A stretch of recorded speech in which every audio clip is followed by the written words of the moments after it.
All right, welcome back to iTourmoto episode 6 of the podcast series. And on this episode, we're gonna talk about riding abroad. And syempre, yung mga guests natin, lahat nag-ride abroad recently.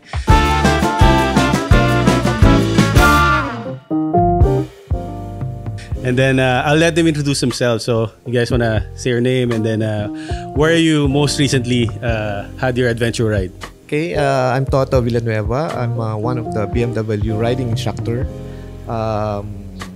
Recently, we were riding in Mongolia. Yan. Sa Mongolia. Kasama nila Mark. Tama namin sila, Mark. Ayan. Okay, Mark. Aaron. And hi, I'm Aaron Palabyab. I'm a filmmaker. I have a motovlog. It's called Ride XP, and we just came from the Himalayas. Yan. Very exciting. Hi, I'm Pia, also known as BB Moto. And recently, we came from the Himalayas, also with Filmoto Tours. Yeah. Hi, my name is Marc Soong. I've been riding for 3 years, and my last international ride was Mongolia. Nice. Sobrang never pa ako naka-ride abroad, so sobrang ingit na ingit ako sa mga to. Soon. Ayan, soon. Hopefully. We're gonna talk about their experiences and definitely yung reasons why they ride abroad and what do you need to prepare and magkano and all of those, right? So maybe let's start with what triggered you guys to ride abroad and ano yung maybe talk about your experience there. So when at first, really, it was kind of like a joke last year when we said that, oh yeah, pwede kaming mag-Himalayas. Sama kami next, until like they started to take it seriously. And we were like, oh, sige na nga, nag-commit na tayo. And then, since last year, we started paying slowly kay Kanan, Filmoto Tours. And so the cost of it wasn't necessarily masakit. Hindi siya bagsakan. And then, it was around 160,000, I think. Lahat na yon with flight and everything. And, because I've asked Aaron to start riding since nung naging kami. He started riding. So now, it's been, 3 years? 3 years? And, at first, before, when we decided to mag-Himalayas, I was like, parang kailangan niya yata mag-training muna dito. And also, I decided na mag-Himalayas now because I thought I would be, personally, since at that time I was 23 last year, and then now I'm 24, so I might be the youngest. Let's see. So I should do it now. I might be the youngest person. So we stuck with it, and then we ended up being able to do it with luck. Pero yeah, that was the train of thought. Nothing serious, really. Yeah. We were just saying it as a joke, and then until we found out, maybe we can do this. We should prepare, and then. Ang hirap mag-joke sa inyo. You've always been the driving force sa inyong dalawa to ride. And na-interview ko si Aaron before Parang nauna ka mag-ride sa kanya, di ba? Has this been always like a dream na, gusto ko someday mag-ride ako abroad, ganyan? Yeah. Pero kasi I started very young and I started in the province with small bikes. My mom taught me how to ride when I was like 9, 10. And of course, I started riding. Uso na yung rides, ganyan. Pero I never really thought of like the Himalayas. This wasn't really a thing where I come from. Yeah. Until I really started getting into the industry and like, wow, meron pala nito. Yeah. Meron pala, possible pala to. May mga snow, ganon. Yeah. Tapos, when that, and I also am a big fan of the Himalayan, and film Himalayan. And so, that kind of like connected with me na, okay. Para sakto. Gusto mo mag-Himalayas, then gusto mo mag-ride. Sakto. So sabi ko, when the opportunity presented itself, kasi at that time, we didn't necessarily have the money to do so. So parang lang, sige, mo yung ganon, like, kantsawan lang na, until it was, we were able to make it happen. It was possible. So, yeah, it didn't really occur to me until recently, pero I've been riding for the longest time, and I've been pushing him to ride also because he has the financial capacity and I didn't. So, nagbe-benefit ako with him riding. Kala ko, influence ni Marc Soong eh.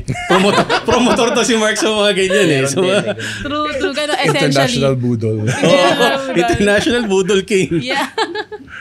But that's good. Aaron, how was the experience there? Ano talaga siya, I mean, like what Pia said, nagsimula lang, idea niya talaga yon, honestly. Like, when she said na, sign up na tayo sa Philippine Motors, ako parang meron pang, seryoso? Okay, sige. I didn't come into it na it was like a big dream na to ride abroad, but yun nga, the opportunity presented itself. And long story short, as Mark will tell you, grabe, masisira talaga yung riding for you kasi like sobrang ganda talaga. And I'm sure like the guys will like share more about it also. Speaking of, I think the Adventure page, Julio Veloso posted a very good topic, right? Is it, I couldn't remember the exact question, but parang tinatanong niya doon, is it really worth it? Right? So, I guess I'll ask Marc Soong kasi ito talagang ang dami. Maybe give us a background. Ilang beses ka na, saan ka nag-ride? Ooh. So I've only been riding for 3 years. So my first long ride was end of 2021. I asked Coach Toto, I need to do a long ride. We were just getting out of the pandemic, everything, and we went to Sagada. After Sagada, my second long ride in my life was the Himalayas na. Diretso na. Diretso na. My mom had just passed away, and then I came home to the Philippines, and Gino Rufino called me. You need this trip. It's like, okay. I went to the Himalayas. 2 weeks planning, 3 weeks planning. And I just went, bahala na, sige. And it was life-changing. So since then, I did the Himalayas. I did 2 rides in Europe. I did 2 Chiang Mai's and the Mongolia. And I'm currently planning 1 more Himalayas with you guys. So that's like six international rides. And Sana all. Worth it? Yes. And there are, like, Himalayas was similar. It's around 150,000 pesos. For me, the most value for money would be the Himalayas. But Coach Toto invited us to Chiang Mai, and we did the BMW GS1250, 40% off-road. What's nice about Chiang Mai naman is that there are many motorcycle options. You can go high-end, low-end. And I'm actually wondering why we don't have this program here in the Philippines yet. No? So, nice. But anyway, So before I go to Coach Toto, you mentioned life-changing. Why is it life-changing? What did you realize? What did you see? Well, number one, it's part of my healing after my mom passed away. Okay. But the scenery, the view, the experience, the Himalayas in particular is very magical. It's like, you'll see it for yourself soon. It's parang never-ending. You're driving through a never-ending 3D IMAX theater that you think that's it. Parang hindi totoo. Parang movie. Once you get past this mountain, parang it just keeps on opening up behind that. Parang like, wow. It kind of, as Aaron said, it ruins all other rides. Parang I came home, couldn't ride. Parang it's like, what can I ride that will top that, diba? So, and I guess that's the problem about about riding abroad, no? It becomes a certain high that you try to start looking for these international rides that will top the last one. Galing talaga mag-budol ni Mark eh. No? The way you explains it, parang pupunta na ako. Gusto ko bumalik. Magbubok na tayo. Sige na nga. But that's, I guess so. Kasi yung mga pictures ninyo, so I have a friend who went there, si Randy, and I had in-interview ko siya, I edited yung videos niya, and nung bine-edit ko, sobrang grabe pala doon. Di ba? Yung parang yung Zanskar Valley, parang hindi totoo eh. Parang may ganito pala. Alright, Coach Toto, kasama mo si Mark sa Mongolia recently? Yeah, recently magkasama kami ulit. Lahat ba ng tours mo kasama si Coach? Hindi naman, pero we've been in Chiang Mai. Tapos recently, the Mongolia. So ang tanong sa'yo, Coach, is, if I'm new, I don't have an off-road experience, is this something na pwede kong gawin? Kasi meron dyan, may mga pera naman, gusto na punta, they have the time, and ang problema lang talaga nila is yung, kaya ko ba yun? Yes. Diba? Normally, yes. Kaya naman ng lahat yun eh. Kasi we have a lot of, we have on-road. Kung gusto mo ng road all the way, 100% road, meron yan. If you want to go off-road, 100% off-road, meron din tayo yan. So, a lot of riders naman yan, kaya naman yan. Basta, they have the passion to do it. How do you prepare for this kind of trip? Preparing, siguro, it depends. It depends on where you're going. Siyempre, you have to do your research. Yeah. Where you're going. Lalo na if you're going off-road. So, you have to prepare for the weather, type of terrain, type of bikes you are, and of course, yung gear na kailangan mong suotin, which is a very important. Kasi lalo na pag sa ibang bansa kasi medyo malamig So tayo hindi tayo prepared. So akala natin, yung jacket pwede na to. Pero minsan kailangan na winter clothes na. Yeah. So yun yung mga ganung kailangang preparation. So speaking of gears, kasama to sa gastos, di ba? So how did you guys prepare for the gears? Did you buy a new set of gears for abroad or ano to, parang recycle yung ginagamit dito can be used abroad? Or? For me, I'm a firm believer on layering. So you can actually, whatever you're using here, you can just layer and that will already be suitable for 4 seasons. Enough na Yeah, yan. I'd rather use what you have and then just layer up a down or a sweater under and then even a regular raincoat over that, okay na. Malaking bagay na yon. Tsaka, siyempre, we won't be riding naman pag nasa Antarctica tayo na talagang layering na di ba? Normally, yung ride naman natin, the coldest would be 5. Lamig na rin yun 5 degrees. Kaya nga, pero still, we can do layering pa rin. We can do the raincoat, yung mga liners natin. Yeah. And some of our riding gears naman comes with it na hindi lang natin nagagamit. So, Okay. That's true. Can I just add to that? I have the funniest story. Kasi ever since I started riding big bikes, so meron kang first set of gears, ganyan. I have a complete set of gears. Parang 3 full sets. I kind of gained weight over the next few years. And then now na India, nang mag-Himalayas na kami, like, oh no, my gear doesn't fit me anymore. And how will I layer? Yeah. So I ended up buying like 3 sizes bigger na gear on Amazon. Tapos dumating nga siya mga 2 weeks before, 1 week before. So hindi mo nasubukan na? Hindi. As in literal na ano. So I bought sizes higher para lang I can layer at least mga 2 to 3 layers kasi I was expecting it to be cold. And then afterwards, parang tinahi ko na lang siya so it fits me even if walang layer. Pero that's why in hindsight, now, kasi I keep telling people, hindi ko pa napopost yung mga photos ko on Himalayas. Like, bakit? Because my gear looks so big on me. It looks so loose. So dapat talaga you have your gear that you're comfortable with, gear that you're used to wearing. Kasi there was also an instance where when we were in the Himalayas and I wasn't geared correctly, and that was the cause of me spilling. So sabi ko, parang in hindsight, that should have been something that's an important thing that I should have prioritized. Pero yeah, this is, as Mark said, it's really important to be able to layer and to use gear that you can use it anytime here. And practicean mo yung gear mo. Really, it's important. Ikaw, Aaron, kumusta yung gear mo nung ano? Actually, I'll on top of that, like she just bought gear, diba? Do your best to break in your gear before going. So earlier this year, I bought a new pair of boots. Sumakit yung pa ako. The Chiang Mai Desert X Ride because I didn't break the boots in yet. Break in your gear before going. And then you can see na kung may mali yung gamit mo. So it will make the difference of enjoying or being miserable. Yeah. Bad trip yun pag masakit yung paa mo. Di ba? I mean, the entire time di mo na-enjoy. Ano ba to? Matapos na.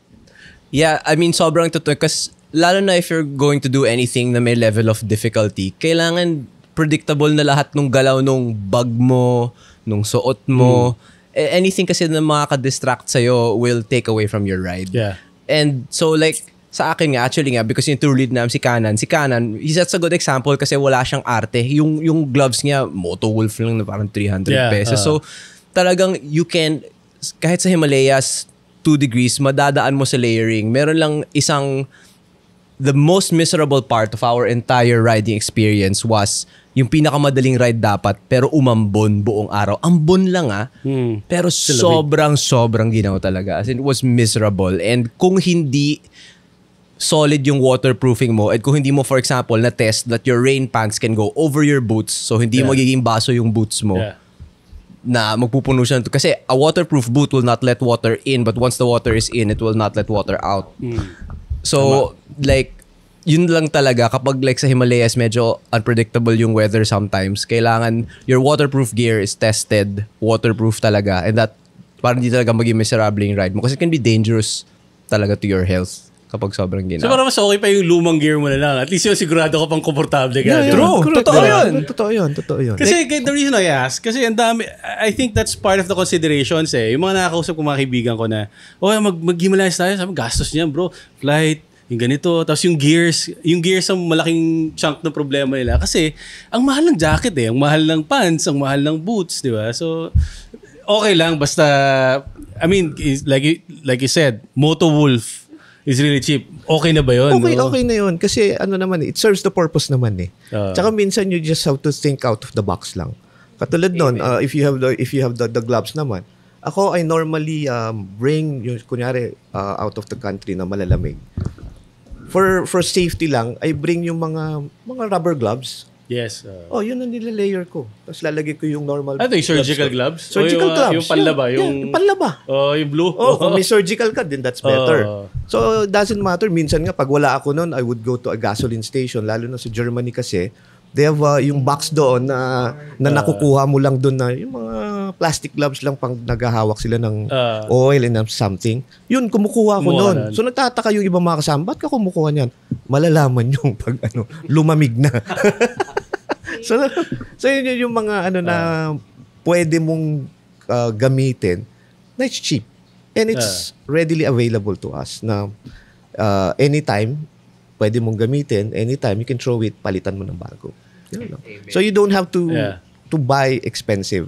Lalo na sa mga ganyang trip, if it is you don't usually go on international trips na thrice a year. Maganon. Kung once a year lang naman ang do whatever pwede nang gamitin what's in your box na. I mean, fine if you can afford it. Sige, fine. You can buy whatever you want, but you'd use it once a year nga. So, ako, my logic is I try to buy things that I can use still regularly in the Philippines. Tama. Para double use. Yes. Para hindi So, lang pang-abroad why invest in parang this is jacket na sobrang mahal that's been in my shopping cart for 2 years. Hindi ko mabili. Kasi you'll never really use it naman, diba? And the thing can buy a lot of stuff, diba? So, again, layering and make sure you buy things that you can use again. Kasi sayang naman if you don't use it again, diba? Bili ka ng climb na jacket, no? Magkano yun? 100. Yun. Nakuha mo. Mas mahal pa yung jacket kaysa doon sa ano. Down payment na sa motor, bro. Down payment sa motor. So, yung mga ganong brand naman or ganong high-end na jacket naman, it will depend on paano mo siya gagamitin. Tama. So yeah, it is expensive. Pero once you get used to it, yung purpose noon, nagiging cheap din siya. Siyempre sa atin kasi it's expensive kasi once lang natin gagamitin so that's expensive. Pero if you'd be using it over and over again, sulit yon. So what's a good example of layering? Ano yung nasa base? Ano yung inside going out? How do you do it? For me, the logic is you have to bring gear that you can ride in 4 seasons. Because in like India or Mongolia, in one day, you get the temperature range of 4 seasons. Even in Chiang Mai, you'd think Chiang Mai is warm. Malamig Chiang Mai. In morning, umabot ng 12 degrees. So, humid eh. Yeah, so you can layer na pwede kang, so like for me, what I do is my base layer is my enduro outfit, which has armor and an abrasion-resistant jersey. So that's something I can use on the road. So that's the base layer. Then I can layer with a sweater, then an adventure jacket, and then Gore-Tex, preferred ko ang Gore-Tex raincoat over kasi it breathes. In the Himalayas, I experienced using a normal, I brought 2 sets. I brought a set of normal rain gear. Wow, when I took it off, I was soaking wet na pala under kasi you're riding quite aggressively. Basang-basa ako. Basang-basa ka na. Kasi ayaw lumabas. Yeah, so the outer layer, find something. It doesn't have to be Gore-Tex, but Gore-Tex is preferred. Pero find gear that's breathable. Kasi we're not just stagnant, we're not just sitting around, we're active. So we sweat a lot. Papawis ka sa So we need something that has vents or a material that lets it through. So that would be my layering. And then I expect the worst. I dress for the crash of my skill level. I used it. Knee braces and pants with optional. So I'd wear an underlayer, my knee brace, off-road pants, and then optional rain gear over. Okay. Yeah. So I've tested that up to 5 degrees na. So parang dito, yung kung ano yung gear mo dito, magagamit mo. Exactly. Dadagdagan mo lang. Dagdag ka lang ng konti. Okay. That makes Dagdag ka lang sense. ng konti. Oh. Kasi, yun na nga we don't really read naman. Di naman tayo pupunta unless pupunta ka ng Alaska. So that's a different story. Pero the normal ride naman that we Filipinos do, normally yan would be 5 degrees, mga ganun, which is kaya pa natin. So magle-layer lang tayo. Ako, I just make sure that I have a good raincoat. Kasi a good raincoat, yun Talaga. na yung yun yung walang hangin So pag malamig, it will save you na talaga. Kapag basa ka na, tapos nalamigan ka pa, grabe na yun di ba? Iba na yun di ba? Naalala ko dati, nag-run ako ng 5 degrees sa Ohio ba yun? Basta some state in the US. Hindi ko kaya As in, out in the woods, siguro mga 1 kilometer pa lang, bumalik na ako kasi talagang hindi mo kaya Iba siya. So, lalo pag nagbabike ka siguro, kasi may hangin pa So, it's a different story. And nice to have gear that you can use. Like si Coach Toto, he was using as a service outfit. The underlayer, pwede na pang city, pwede so multi-purpose. Kasi may mga jackets na tayo na it comes with it. Yung 3 season, 4 season na. Yan, yung mga service. Here's may nakita ko ganyan, Revit Parang, mga Revit. May layers siya. So, may mga zipper na... Zipper mo lang siya. Kaya minsan nga parang, ba't kasama pa to? So, tinatanggal na. And another challenge, bili ka nga ng magandang gear. Overweight naman yung luggage mo. Oo nga, no? Kawawa yung mali yan sa... My last trip, I had to carry my boots home. And then in the Himalayas, people were wearing their boots on the plane, their adventure jackets because the local flight to the Himalayas is 15 lang yata. Yeah. 15. Seryoso? Hindi nila inaalaw. Yung domestic ang problema natin. So, challenging din yun. Kasi, pag umalis ka dito, you are what, 25? Yes. Pagdating mo ng domestic, kasi if you take a domestic flight, yun na yung bababa, which is to 15. 15 na lang. So, you have to susuotin mo look na. at that. So a lot of people end up wearing this last flight coming home from Mongolia. I carried my adventure boots home. Depende din who's at the check-in counter, but don't assume na mabait yung tao sa check-in counter. True story. Better be safe. Kami, yung on the way home, going to Delhi to Singapore, everybody that wanted to carry on their helmets was able to carry it on papunta. Pauwi, may masungit kami na check-in counter agent. Talagang pina-check-in niya yung mga helmet.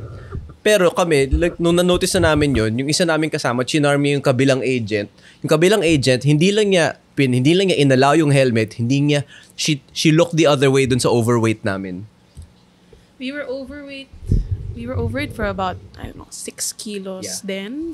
Pero pero depende talaga yan sa check-in agent Like kami, we're face value. Yeah. Obviously. Grabe kasi we were seeing other people chinek-in talaga nila nang nakahiwalay without any, kasi we're not expecting na i-check-in mo yung yung helmet mo. So they had to just wrap it in plastic and hope to God na hindi masira yung So we were seeing it, so natatakot kami. So buti na lang talaga yung nakuha namin. They allowed us to carry on, diba? Yeah. So, and speaking of helmets, you have to buy a really good helmet. And a helmet that you trust. Kasi when I was in the Himalayas with them, I was the only one na naka-modular. I was the only one na naka-modular. And that's not necessarily my normal helmet. Kasi yung normal helmet ko, as I said, medyo tumaba ako ng onte. Sabi ko, parang medyo masikip. Sabi ko, parang I need to be able to layer inside. Yeah. So, sabi ko, sige, mag-modular ako. Pero this modular kasi, because lalamig, iinit, I kept on opening it, ganyan. The gasket yung that allows it to be completely shut. Parang nasira ko siya. Saka kaganyan-ganyan ko. And then, when it started raining, And then hindi siya seal. Basa yung mukha ko habang may hangin na gumaganon. So it was so horrible. Like when I was training, when I was riding, basa yung face ko. Yeah. May hangin na pumapasok. It was not the most pleasant experience. So talagang, I wouldn't suggest wearing a modular.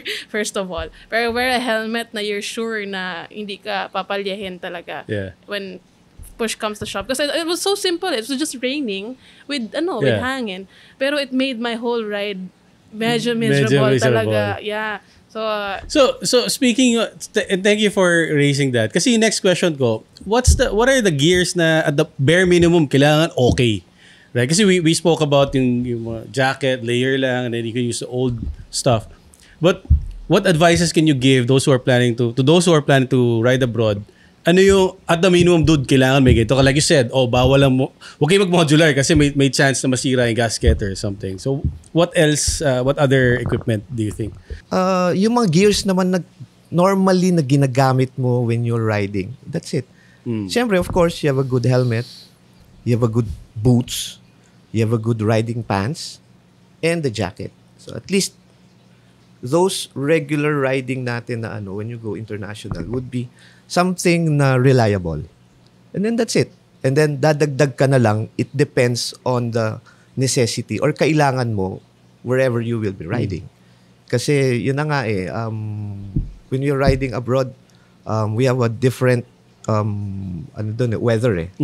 So yun na yung mo. Titignan mo, malamig ba doon? So I have to bring this. Mag-a-add ka na lang. Pero the bare minimum is regular yung riding. Yung pa rin. Yeah, actually, dagdag ko lang. So for example, I mean, lalo na if at the level of off-road riding na ginawa namin sa Himalayas, which is just a few parts na medyo mahirap pero wala naman real risk. Like, I would suggest wag yung adventure boots na hanggang tuhod, yung adventure boots na yung mid-height. Kasi nga, kung susuotin mo siya or lalagyan mo siya sa luggage. Kasi I didn't have any other boots. I had yung ganito kalaki. And it made packing a very big struggle to reach the weight, to make the space. I had international riding bag, yung OGO. Pero even then, the weight was a big factor. And then another thing is like, for me, kapag malamig talaga, yung pinaka-giniginaw lagi yung kamay. So if you can find a good pair of, somebody recommended nga parang yung Decathlon na ski gloves na lang. So you pay attention to your hands, and then yung surgical gloves. Kami we used hand warmers din, yung chinashake to activate. Pero yung sa boots, I would have to disagree, Char. Go. No, kasi I was wearing, the whole time I was in the Himalayas, I was obviously unprepared with gear. I was wearing regular leather boots na stitch sole. Whole time. And then, of course, we took a bit of spills, ganyan. And there was this one time na hindi naman dapat siya masakit, pero because I was wearing boots na until my ankles lang. It was pressing, the bike was pressing on my leg. And so, syempre, pasa-pasa ka doon, it could have been way worse. Yeah. So, I would suggest something until the knees, diba? Or something that would protect your shin and protect your, the lower extremity. So, I would risk the heaviness. And I guess yung compromise doon, maybe Aaron sinasabi mo, huwag ka mag-MX boots. Yes. Kasi yung MX boots sobrang laki, sobrang bigat. Kasi meron naman tayo what we call iba yung MX boots. Sa adventure. We have the adventure boots. So adventure boots kasi kino-compare na nila to na MX boots. So since we are going there, the adventure boots, yun yung mga leather din siya, a bit high than the normal high cut. Pero lighter siya from the motocross boots. And gives you more protection than yung mga leather ng stitch hole. Yes. Ganon, It has to be a specific motorcycle boot. Ako naman, I always bring 2 pairs of riding boots with me. Riding shoes pala. So one boot, it's either a motocross boot or an adventure leather boot. Plus, pinangbabiyahe ko na, I use on the airplane another pair of motorcycle shoes. Pero ano tong second pair mo? Parang casual? It looks casual. They look like hiking shoes na, but they're motorcycle-specific boots na lampas ankle. So, at least I would recommend, kasi hindi naman, my skill level's not that high. I will fall and I will get wet. I mean, you get wet because you put your feet down in the river because you don't know what you're doing. So if I get wet, I have a spare set of shoes. And Makes sense. Yeah, I'm happy with that. Sa FJ Moto, after no ilog, the entire time, basa yung loob eh. So wala, bad trip talaga. Pangit ng feeling talaga. Sobrang pangit ng feeling talaga nun. Yeah, I've done it in China. We were in the rainforest in China for off-roading. The first day nabasa gamit ko, 3 days, everything was wet. Which I went to the extent of using plastic bags as before my socks. Just so that, kadiri. Diba, even with that, pagkadiri feeling ng plastic sa paa. Kadiri talaga. But it's just a little less miserable. Yeah. Okay, let's jump to another topic. So that's gears. Sa gears, I guess yung biggest lesson would be not to buy expensive stuff if you don't need to. If may pera ka, and if you can, and if you want, I mean, nothing's stopping you from buying these gears, right? But the cheaper ones would do, and the old gears would do as well. Pero yung sabi ni Coach Toto, ni Mark, layering is the key, di ba? And then, maganda yung sinabi, yung boots ni Pia tsaka boots, kailangan yung adventure. You don't need to bring MX boots sobrang bigat. I think compromise yung bigat and functionality, no? You still need the adventure boots, save your feet, right? But for women in particular, you have to plan way ahead. Yeah. Because you can't find gear in the Philippines for women. That's a good point. Even if you have the budget and everything, let's say you have a last minute trip, 3 weeks, wala ka mahanap. Tama, no? Nothing, you have to buy everything for women. It's a little harder to be a woman in the Philippines. Saka bibili, order US. You order from the US. Amazon. But don't ride with non-motorcycle boots. Baka naman. Oy, nakausap ko si Moto World kahapon. The other day. Sabi niya, oy, sila Aaron, tapos si Pia, nag-ride pala sila, hindi nila sinabi sa amin. Oy, for the record. Rose. Nagtampo kami dyan.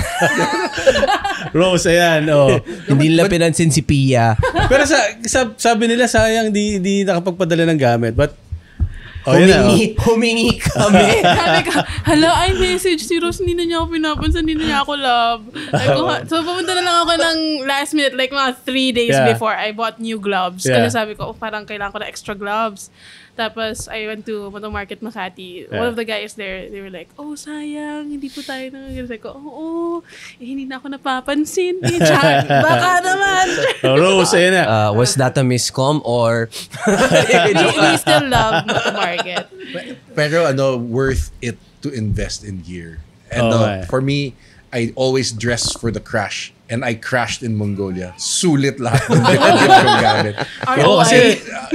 ROI talaga. ROI. I would have injured myself if I wasn't balot na balot sa gear. Which brings me to my next topic. Safety, right? So that's one of the things na medyo paano pag na-disgrasya ako? Anong mangyari, right? Anong ganito, ganyan. So anong experience ninyo and what if ma-disgrasya ka nga? So anong mangyayari? Kasi, before we went to the Himalayas, I also had a spill in the Philippines. EDSA. On my small bike, riding in EDSA, while it was raining, di ako naka-full gear. Siyempre, naka-small bike lang ako, yabang, ganyan. Nag-skid kami ng sister ko, as in like, along EDSA.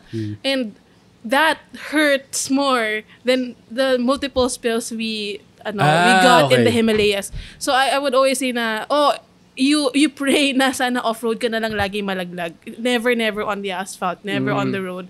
Kasi whatever you do on off-road, parang for some reason, the terrain kind of like hugs you. Meron kang feeling na if ako multiple times, I slammed myself into a mound. Mga ganong levels. Pero, it didn't hurt. Like, saka you expect kasi na when you're there abroad, you're fully geared, you're fully protected. At the very least, you're protected. And kahit makailang ka, pasa-pasa, okay, you would expect. Unless malaglag ka sa cliff, di ba? Mga ganong levels. Huwag kang malalaglag sa cliff. Don't do that. Don't look down. Yeah, pero it's way more. Alam ko yun. Pero it's way more scary talaga na ma-aksidente ka on a random Tuesday dito sa Maynila. Amen. Then malaglag ka abroad on off-road in the middle of nowhere. It's way more scarier here. Yeah. Yeah, so ako, that's my experience. But did you have, or maybe si Mark may experience na meron ka ba nakasama before with all your rides as Coach Toto na parang, na disgrasya tapos, Yeah, unfortunately, so number one, my first recommendation is take a basic first aid course. Yeah. So I've done 2 certificate courses, and the time that I've experienced 2 accidents, one kasama namin, one hindi kasama. Wow, I was so thankful. I knew what to do. I knew what to do, and I used everything that I trained for. And I always have here locally. I always have I have a full trauma kit with me all the time, and I trained how to use it. So number one, first recommendation go. As a group, do it for fun. All get first aid accreditation. And number 2, ride with a good group that knows what they're doing. So luckily, like Mongolia, we're with all locals that really knew everything. And Coach Toto and another BMW coach, Tommy Lee, who all know what they're doing also. So it's very important, the quality of people you're riding with. yeah. Safety riding abroad, just don't do crazy things. That's it. Yun lang naman ang you ride yung riding skill, you ride your own skill. And then kasi minsan marami yung when you're riding, you do a lot of stuff, nag-exhibition, gusto mo ng ganito, gusto mo ng ganyan.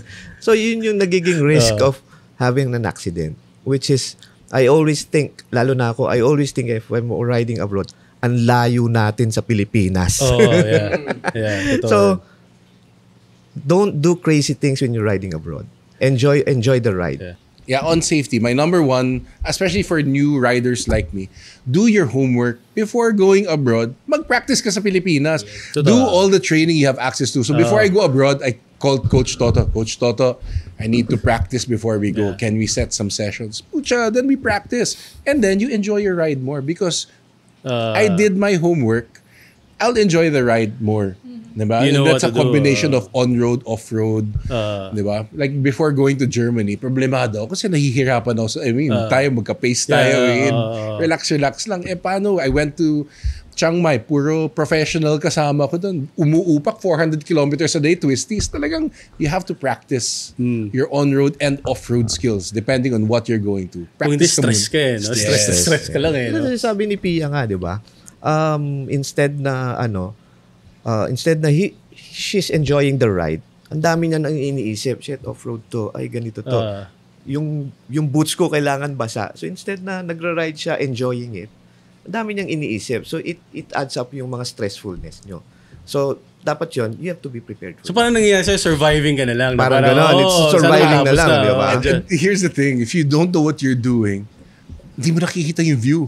Parang I was off-roading for 3 months, 4 months. One day, I stopped where I passed so many times and it's like, maganda pala yung view dito.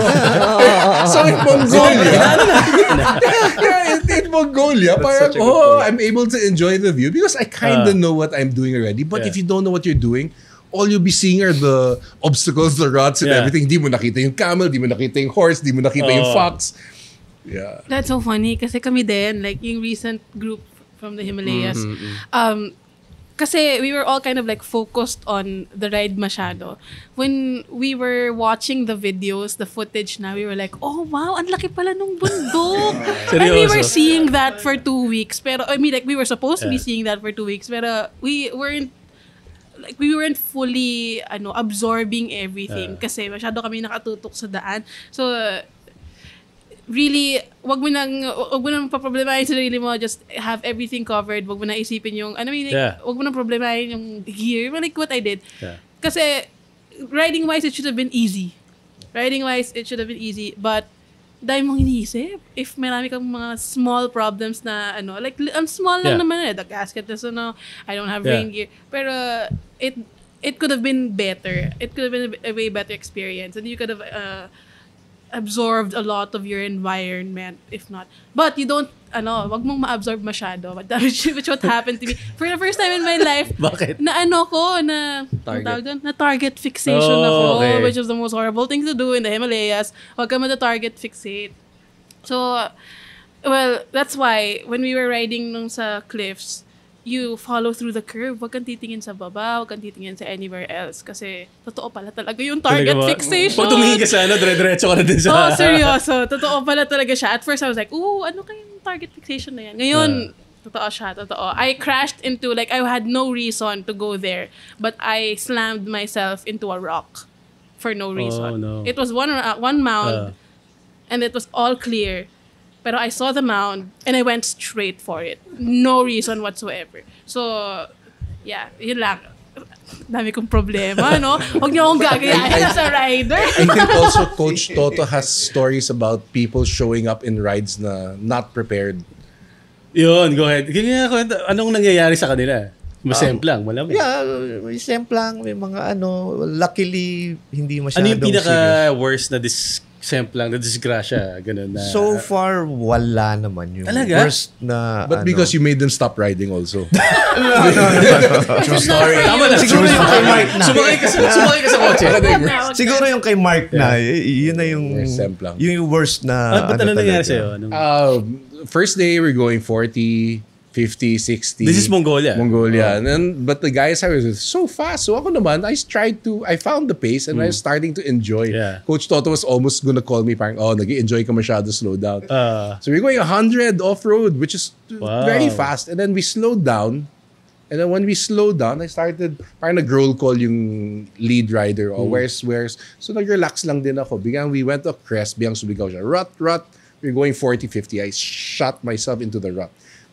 Flew off the bike. Malalim na. Malalim. Okay. I tried to jump it na wala na. Wala namang injury or anything. I was sore a little, but if I wasn't wearing complete enduro gear with shoulder pads, injured ako. 100% injured ako. Kita ko yung tama on the shoulder and on my knee brace. Kita ko yung mga impact point. It really, my gear saved my ass. May video ba? May clip Wala. ba? We turned it off. I was videoing 5 minutes before that. I just turned it off, sayang. Pero yun yung mga ganong cases lang. Kaya ako, I always try to remind yung mga kasama ko, lalo na pag nakikita mo na nag-e-enjoy na. Kasi minsan, if you're enjoying too much, yung safety mo nako-compromise na eh. You're riding beyond your limit na. Si Marc Soong, nakita ko nag-enjoy too much eh. Kasi bumibilis na eh. Parang hindi ko na mahabol si Marc. Parang nasa harap. Nauna kami nag-start, nasa likod lang siya eh. No, after a few days, nasa harapan na siya. He was on the third na. Tapos malayo na kami. Nag-enjoy lang. Ganun. Tapos mamaya, habol. Malayo pa rin sila. Parang bilis na nila. True story. Ako naman sa group namin yung naging victim niyan. Okay. Kasi pababa na ng Umlingla, parang na-achieve na yung nahabot na namin yung highest motorable pass. And I was riding well. I was riding beyond my previous level na. And ikisabay na ako dun sa medyo malalakas na guys dun sa harap. And then nakita ko right in front of me, the sand malambot talaga. So, sige, try natin, bombahin na natin to. So, combination of, maling technique namin ko kasi naka-full throttle ako first gear. So, talagang, at saka, yung lack of experience, hindi ako ready dun. Talagang, ako naman yung lumipad nun.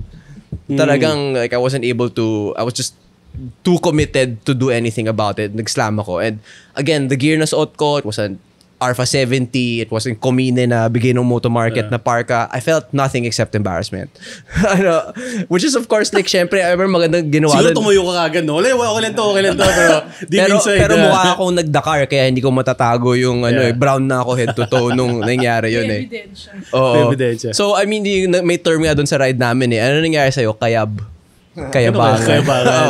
Pero I mean, on that note, I mean, yung what you guys said na preparing yung training, talaga kasi ako, right before the ride, nag-intermediate course ako sa Motor Clyde.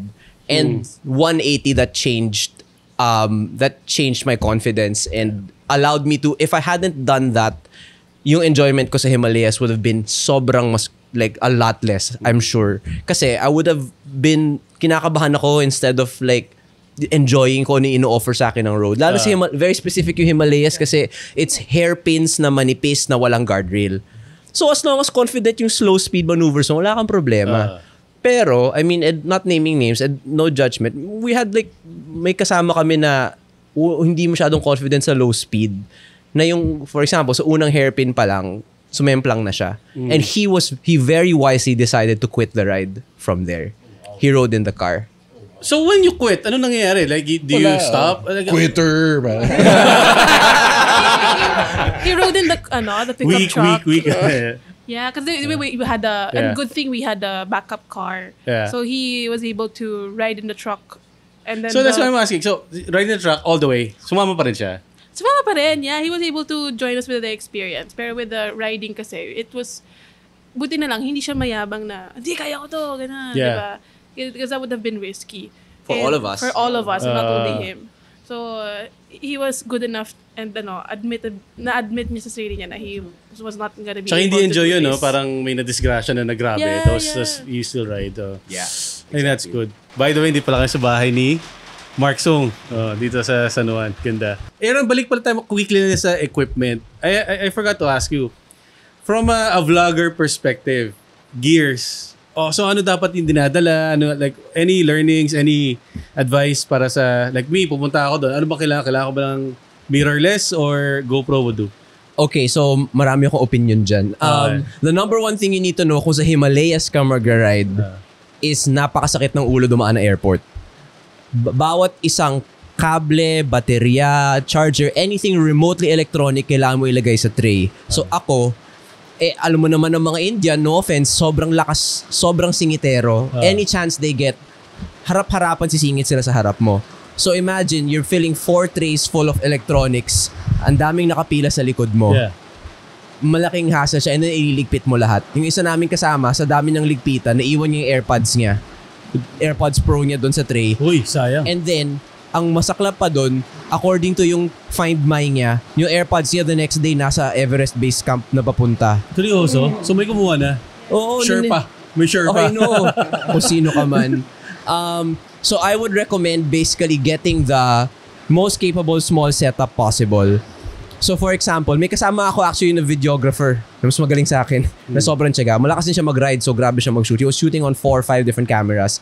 And yung nakita ko sa footage niya is yung simpleng Sony ZV-E1 ba? Or ZV-1? ZV-1? Uy. Basta yung maliit. Yung Yes. 1-inch sensor.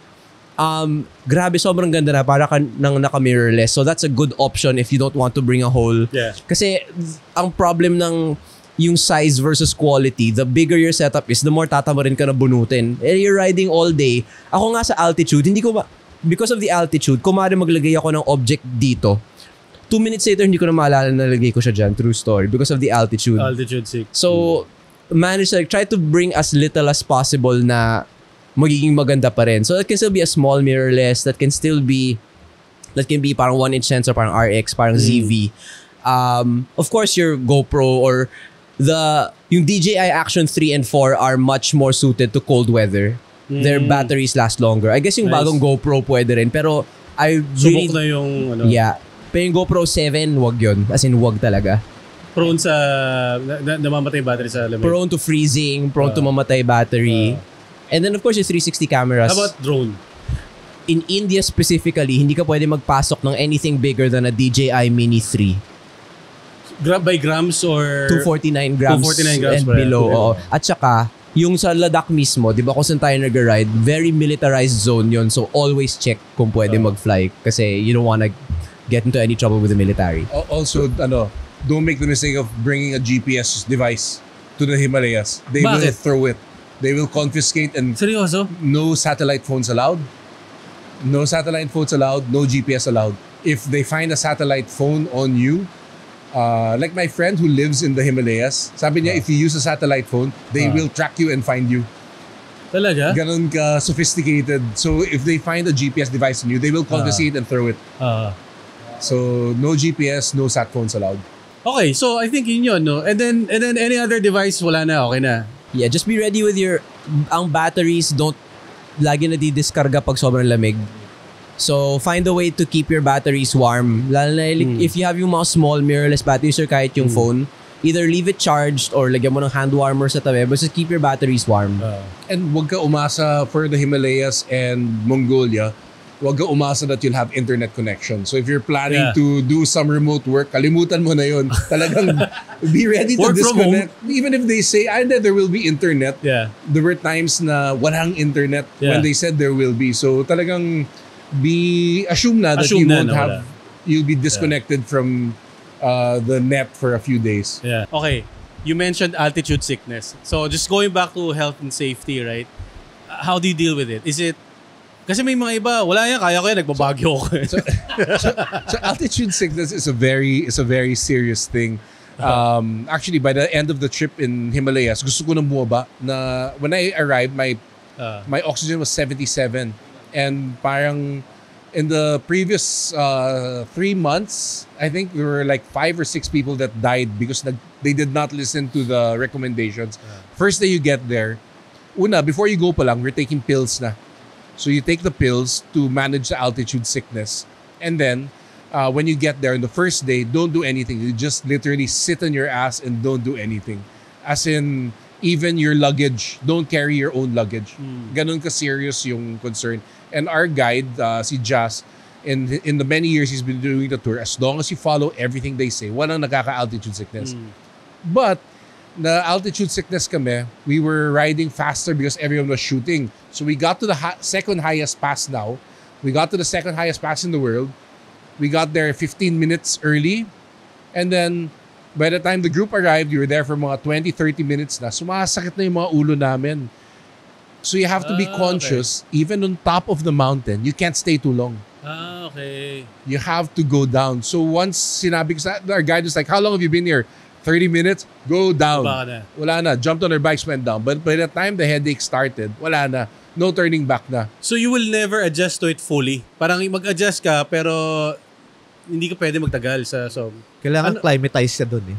Oo. Kasi lalo na sa atin, akala natin Baguio mataas na, pero Himalayan is what? 19,000 feet? Oo. Right, the lowest point is higher than the peak of Mount Pulag. Yes, Exactly. yes. Wow.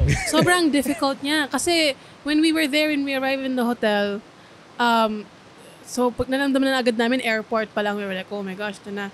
And then, throughout the day, maglalakad ka lang to the second floor where we were, nandun yung room namin. Grabe talaga. Para ka nang nag-marathon. As in. Naninilim yung paningin mo. As in. Totoo. Sobrang, as in, So kaya nakikita ko may mga oxygen can pa yung mga iba eh, di ba? Yeah. Does that really help yung oxygen Yes. can? yes. Talaga? When you're desperate na. Tira ka na. Yeah. Pero suggestion ko, kasi what I did there, I took the pills talaga constantly even if hindi ako nahihilo. So, kahit mga at worst, I would take it once a day. At best, I would take it every 8 to 12 hours. Talagang, kahit, para lang, hindi ko na siya iisipin na ma-altitude sickness ako. Because it's horrible eh. Kasi you could be the best rider. Pero, pag hingal ka on top of a mountain, you wouldn't be able to apply any of your skills eh. It's so hard to breathe, na distract ka sa mga bagay-bagay. Sobrang, it's real.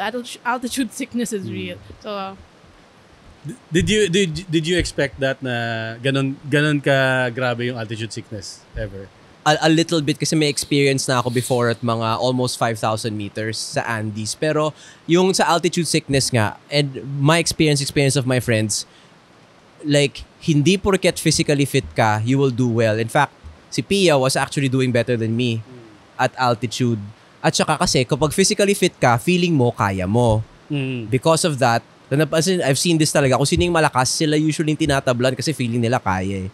Pero parang walang kinalaman sa physical fitness eh. Talagang, totoo talaga. Like, kailangan chill ka lang talaga at the start. You take your Cetamid, yung pills dito. And then, like for example ako, nung day 3, so day 4 sa Himalayas, day 3 ng ride, akala ko acclimatized na ako. So, hindi na ako nag-pills. Sila nag-pills pa rin sila.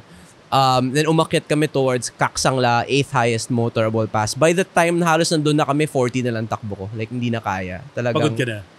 Nahihilo na ako yung parang nag-ano na yung vision ko nung ganun eh. So, takot na ako eh. Ganun siya. Hindi siya parang pagod ka lang. But hindi lang. Like, your hingal, hindi naman sa migraine, but more like you feel like you're... Groggy. Yeah, you're groggy. Tapos haluan mo pa ng hingal with parang nahihirapan ka huminga na ewan. Parang you're so constricted as a person na even though you want to do things, hindi ka makagalaw, hindi ka makapaglakad ng 50 steps away from you. Yeah. Hirap. Actually, for our next trip, I'm gonna request for oxygen tank. For? Just in case. Just in case? Just in ano case. yun? Karga sa sasakyan? Sasakyan na. Full oxygen. Iba pa rin the full oxygen. Oo nga. So, yeah. If you can request your tour guide to bring a full oxygen tank, just in case. Can you really prepare for it? Like, may mga exercises ba? Ganun? Yeah, you can. There's actually an altitude mask that you can use for running. Okay. The more complicated ones, the ones who go to Everest, they sleep in chambers. But that's, you're talking about super ultra billionaires. They set up a altitude capsule within their rooms. Mimics the environment. environment. That brings them, so but that's ibang level na yun. I think that's something that everyone needs to be aware. Like you said, common yun na underestimate eh. Like same question, same kwento, lahat na nakausap ko na who went to Himalayas at least, same kwento. Like that's the first thing na parang hindi nila in-expect eh. Na parang, yung isa mo second floor pa lang, hingal na hingal ka na. Anyway, so moving on to the next topic. Kwento nyo muna yung ano yung maganda, right? Kwento yung experiences nyo. And then we'll move on later on sa magkano. I think yan yung inintay ng marami. So how was your Himalayas trip? Sige, I'll start. For me nga, the way I describe it is from a Filipino perspective, kung ano yung sanay ka na view and scale ng mountain, times 2, times 3, times 4. Sobrang laki. Sobrang laki. Sobrang ganda. Yung parang pang-poster. Seryoso? Overwhelming. So what's going on in your head nung nakita mo, oy shoot, sobrang ganda. Like what ano mga iniisip niyo? Nagre-reflect ba kayo ng mga may mga emo moments ba kayo doon? Yung actually ikaw panoorin mo yung vlog. Marin ko talaga sabi ko sa camera, para ako nag-out of body experience kasi hindi ko ma-process yung nakikita ko. Ang laki talaga eh. Yung mata mo, as a Filipino, never pa nakita ng ganun na parang pwede palang ganun yung itsura ng bundok. Like, yung pala yung bundok. I remember, and this is before pa kami mag-Himalayas when I was working with Royal Enfield. I remember Jimmy telling me specifically what I would expect there. Sabi niya sa akin, it's like seeing the face of God. So, sobrang majestic talaga niya. I wasn't expecting it na ganun taas. And I mean, like, you're in the, anong bang tawag dito? Nandito ka sa baba, and then suddenly may mataas na wall of rock na ang laki-laki na parang feeling nga namin, if magtanggal kami ng isang bato doon, guguho siya. Yun yung feeling. So, you feel insignificant, but also feel so, alam mo yung, iba yung power ng mountains. Nakikita mo na ang lalaki nila surrounding you. It was surreal talaga. Sobra. As in, until now, hindi pa rin ako nagra-ride ng long ride sa Pilipinas. Kasi sabi ko, hindi ako makapag-ride. Ano lang gagawin ko? Wala na. Kung pag nakita mo yung mga Pilipinas, medyo, mas maganda talaga nakita ninyo eh. No?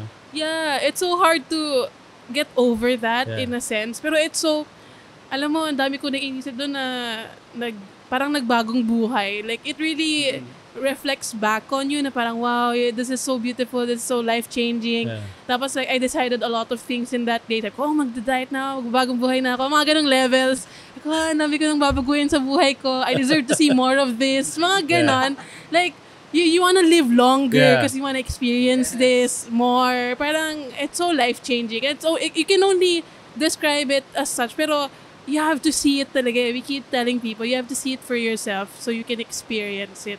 Iba siya. You cannot, say it in words. Kasi even when Jimmy told me na it's like seeing the face of God, parang hindi din ako maniwala din na parang, anong face of God?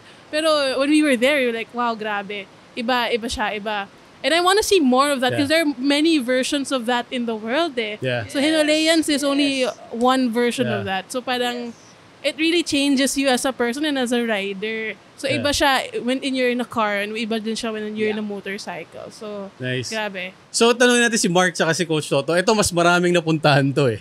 So, maybe yung difference. So, ano yung pinakamagandang napuntahan nyo? And like, ano yung experience mo? Like, ano mga pumapasok sa isip mo? Yeah, so again, Himalayas is my second long ride in my whole life. was kind of ruined everything. So, number one, you can't compare destinations. Visually, siguro, it's hard to beat. I mean, I've done Patagonia in a car, but visually, it's hard to beat the Himalayas. So after the Himalayas, you tend to compare everything to the Himalayas. So number one tip ko, I mean, when you go to a different place, just enjoy it for what it is. It's hard to compare na this is nicer than this is nicer than this. So just take it as it comes, and everything has its own unique thing. Like Thailand naman was the food and the road network. It's very hard to compare, but again, so here for my number one, value for money and visual. Maiimo ko. I mean, my mama just passed away. Naiyak ako sa looking at the beauty of the place. Naiyak talaga ako in my helmet. It was so beautiful. It's hard to beat the Himalayas.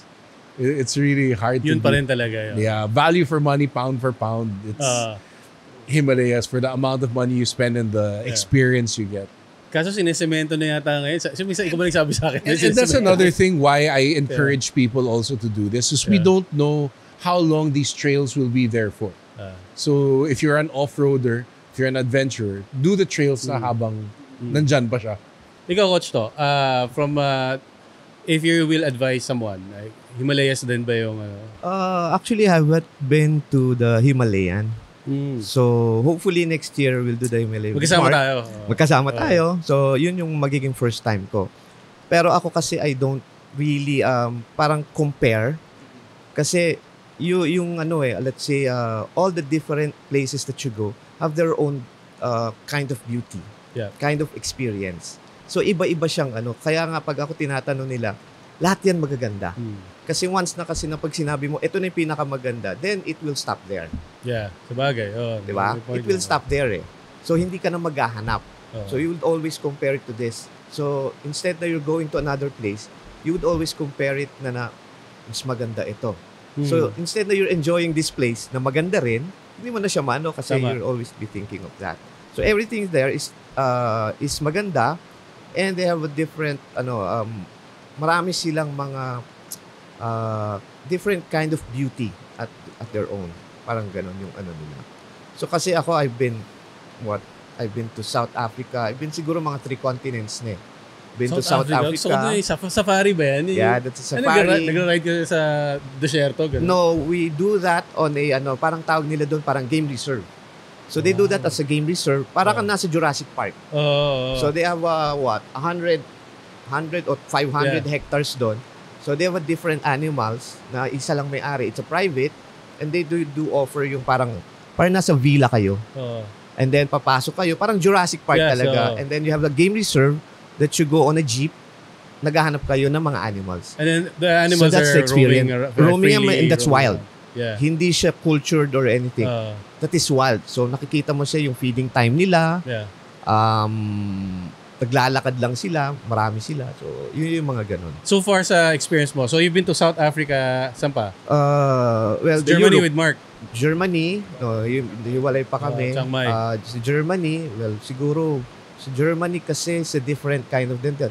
Ang makikita mo naman doon are all Dolomites. Yung mga mountains din nila, katulad din ng ng Himalayan, na sinasabi nga ni Pia na maiiyak ka talaga eh. Sabi ko nga dati, nakasama ko si Direct Sid Madiraso. So we were there, I think 2018. So akala niya when taking a footage, parang kaya ko to araw-araw, magpo-post ako every day. So ilang days pa lang kami, sabi nga nauubusan na ako ng baterya kasi lahat gusto kong kunan eh. Ganun yung experience. Kaya lalo na sa atin kasi we're not used to seeing those kinds of na ang bundok natin, nakala natin Mount Apo malaki na. Yung pala, katulad ni Pia, sinabi niya, ito pala ang bundok, ganito pala kalaki yan. Totoong bundok. Totoong bundok, ganito siya kalalaki, ganito siya kahahaba. Sobrang na ngayon, I mean, these things you can't do like 10, 15, 20 years ago. These things are unheard of. Like, meaning Filipinos going abroad, riding. Paano nag-umpisa to? I mean, Actually, hindi naman kami siguro nag-umpisa, pero we tried to start this way back 2010. Can you ask Coach Toto how many years he's been riding? Tanong mo. If I may ask, gaano katagal ka na nag-ride? Siguro ngayon, started riding age of 7. So siguro mga 40 years. Grabe pa. Matagal pa siya nag-ride kaysa sa buhay ni Tia. Kung may ininom tayo dito, mag-cheers tayo. Cheers! So, mga ganun katagal na kami. So, way back 2010, which is, nagkaroon ng parang anniversary series yung Yeah. which is yung Motorcycle Diaries. Yes. So, that is one of my first ride Okay. internationally. So, nagkaroon ng anniversary series yung Motorcycle Diaries. We plan to do a parang international ride.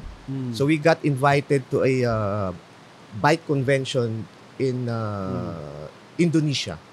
So, we ship our bike to Borneo and then we rode all the way to Sandakan to Indonesia. So, Mahal lahat yun. siguro nun. No? Actually, That time. hindi naman ganun kamahal eh. So yun nga yung gusto naming i-promote kasi marami na yung mga Filipinos, lalo na ngayon. Yes. Lalo na ngayon kasi marami na yung mga Filipinos na they've been riding pero nandito lang sa Philippines. Yes. So katulad nun, nakapag Philippine loop na ako 7 times, 8 times, paulit-ulit yung ginagawa. And we wanted to promote then riding abroad. Kasi nga, we would like to let them feel yung mga experience namin. Na riding abroad is also a different experience. So, yung iba nagsawa. Problema, yung iba kasi, they have the money, pero they don't have the connection to do it. Yeah. Kasi ayoko naman pumunta doon, mag-isa lang ako. So, how will I do it? How will I do it? Diba? So, yun yung gusto namin i-promote na, riding out para rin makita yung as a rider din. Kasi nandito na tayo eh. Why not try it? How do you feel now na dati you were trying to promote it? Ngayon parang ngayon, common na siya, di ba? Yun Parang na nga hindi naman ngayon common, but it's becoming a common thing to do. A common thing to do. Ang dami nang nag-ride outside. And then after that, we got invited again dun sa, which is the BMW Motorrad Days. So ganon, trinay namin ulit yun. We got invited by BMW, trinay namin doon. So when the people from BMW, mga riders, nakita nila, we were there, pinakita namin experience, bakit di nyo kami imbitahan? So yun yung inaano namin na they have the money, pero yung connection kasi wala sila. So sabi naman, sige, we'll organize next year. So we organized, so doon na nagsimula yung until now, ang dami na ngayon yung mga maliliit na groups na they can connect to all the tour operators. Yeah. Which is a good thing kasi may access na sila. Yeah. Lalo na ngayon, siyempre, we have online na. We have a very good access na to ride all over the world. Yun yung namin. Which is, ako nga, I'm happy nga kasi nga, they get to experience, lalo na sa inyo, na you tried it, Himalayan, it was your first time, you enjoy it. Parang ganun yung which is, eto na yung fruits nung gusto naming mangyari. Ito na yung tinatry nyo develop yes, before. na i-develop noon. Na parang you adventure riding din yan. Feeling proud now na nakikita mo na. Parang pag nakikita ko na ang daming nag-organize na, okay yan, you enjoy it na Kasi, syempre, karamihan dyan, I've heard also of people not enjoying their tours. Why? Hindi sila nagkasundo ng tour guide. Okay. So I've heard that. I've heard some guys also so do your research. I think also the enjoyment of a trip depends a lot on your tour guide. A lot of guys naman who can afford, hindi din ganun ka-easy to manage their expectations, diba? So, I don't completely blame the tour guide. Yes. Pero matataas din ang standards minsan ng Pilipino. So I have friends na pag uwi nila, we didn't like our tour guide. By the second day, third day, kala mo, sino kami? Ganun na yung usapan. I think Coach Toto knows these guys. Pinajudge ako sa ganito. Which is naman yun, which is expected naman yun. There are ups and downs naman yun. Yeah. Kasi madami na yung gustong pumunta eh. So pumunta, they want to experience, they want to go places. Yeah. So do your research then on sino mag-iikot sa'yo. And how much do you pay? Speaking of how much you pay, let's talk about price. Ayan. A lot of people are interested. So magkano ba? You can start with Coach Toto for the BMW Motorrad. It depends on where you're going. So Himalayas, let's talk about Himalayas muna. Himalayan siguro. Himalayas, ako, $150,000, so $1,400 for the standard tour. Next year, we're doing a longer tour. It's $1,900. Airfare I bought last minute is mga 35 to 50,000 pesos. Pocket money, sobrang mura lang. The whole time, $300 may sukli ka pa. So all in all, mura lang. Yeah, all in all, mga 150,000 pesos. Yung Himalayas. $2,000, let's say $2,000, right? Anong inclusive nun? Hotel, food, motorcycle. Hotel is normally the breakfast and the lunch in between. Dinner, minsan kanya-kanya na or it's set. Basta most of the food, motorcycle, fuel, hotels. Kasama na lahat yun. Kasama na lahat. Yeah. From day 0, day Yes, 1 to yes. until makaalis ka. Yes. Okay. So package na pala talaga siya. And then our Mongolia was a little more expensive. That was $3,500 for a 6-day ride. Mas mahal. It's more expensive. Pero naka-tenere naman kayo. Pero naka-tenere. Tenere. And our guides, Adventure Mongolia, sobrang galing ng guides namin. Backup car namin dun was Land Cruiser LC200. Talagang solid. Solid. And then the owners mismo were the ones taking us around. So like, okay, this is a good experience. Feeling safe ka talaga. Tsaka in yung Europe- trailer nun, full kitchen. Talaga? Full kitchen. Full May kitchen. chef. Mongolia. Kasi doon kayo nagluluto sa... Doon mismo, talagang sulit talaga. camping talaga siya. It's a camping talaga siya. In Europe naman, nag-DI, in Chiang Mai, it's around, similar, but we chose expensive motorcycles, mga $3,500 then. But if you get cheaper motorcycles, you can do it Chiang Mai on a budget. In Europe, I did a DIY. So I found a guy, kasi I won't do a tour kung walang off-road segment. And it's not normal na nag-off-road sa Europe. So I found a German guy married to Filipina. He's the one who took me around. So it's basically a nice motorcycle. It's 110 euros a day. And then we'll ride up to 3 o'clock in the afternoon. And then we'll bring out our phones. Okay. Check-in. Check-in. Check-in. Bahala na ba? Sarap. So that was a different experience then. Yun, budget. That's on a budget. Pero pwede. Pwede. Pwede, DIY. yeah. The first time na we rode Europe, ganun din ginawa namin eh. So we went to parang dealers conference for Touratech. Sabi na, nandoon na tayo eh. So we were in Germany. Sabi, nandoon na tayo eh. Try natin mag-ride. So since Touratech have a lot of bikes, sabi namin, we asked them if we could rent. Sabi na, no, you don't have to rent. We'll just lend you the bikes. Okay. So hanap kami ng kami na DIY na. Kami na naghanap ng route. So ganon. So actually, first time na route nga namin was go to Sweden eh. So Sweden, from Germany, Sweden, ganyan. So pinakita namin yung this will be our ride. So nakita nung German. Sabi niya, are you sure? That was what? October. Are you sure you want to go there? Yes, because not Filipinos go there. Are you sure? You like to ride in the snow? You will be riding the snow for a couple of days because there now it's 0 degrees. Tinuloy nyo? Hindi namin tinuloy. Parang, shit, hindi kami prepared eh. So, sabi na, nagbigay sila ng route. So, we went to the northern part of France. So, Nice, Monaco, Italy, St. Bernard. So, doon kami nagpunta. So, yun yung inano namin, which is summer kasi doon eh. So, malamig pa. And then, after nun, katulad ni Mark, ganun din kami. Pag nag-stop na kami doon sa gas station, internet. Tapos, hanap na kami ng online. Ito, malapit to. Doon pa lang kami magbubook ng So, yun yung adventure ride talaga namin. Medyo delikado yung ginagawa ninyo. Yes. Budget-wise. Delikado siya pag And then may time pa nga minsan na parang try naman natin mag-walk-in. Ang daming walk-in, siyempre mas mahal. So, did you book online? Sabi na, no. Mahal.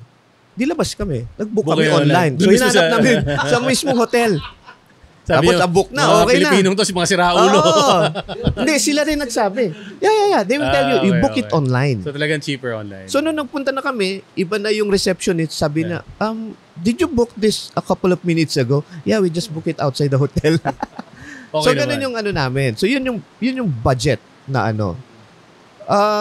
Yung price-wise kasi when we go there for the Motorrad days, it will go anywhere from 5,000 to 6,000 euro. Pero yun, mga 4-star hotel, Tapos you have Pwede everything. na. Oh. Okay? So it depends sa hotel. So it can go up to about 10,000 euro. Depende dun sa pupuntahan nyo and the type of hotels and food or amenities na kakailanganin. Visa ba? Mga visa, kanya-kanyang asikaso? Kanya-kanyang visa yon. Kaya nga, it's very good in Mongolia and the Himalayan. One, it's cheap, it's easy to go, and normally it's visa-free. So, madali. Visa-free. India is India, online lang. they have online, pero mabilis lang. And then, madali ma-approve like that. Madaling ma-approve, Everyone eh, gets no? approved. Yes, madali lang approve. Kasi if you go naman sa Europe, we have a visa, so you have to apply for Schengen. Yeah. Yun naman kanya-kanyang visa na yun. Yeah. Kasi, syempre, when you go there, yung iba kasi after the ride, nagtutour na sila. Yeah. Kasi nandun na sila eh. So, kanya-kanyang booking ng tickets and everything. Pero the tour itself, nandun dun yung dates. Pia, Aaron, kayo? Sorry, regarding the visa, May bad experience. Naming kwento. Okay.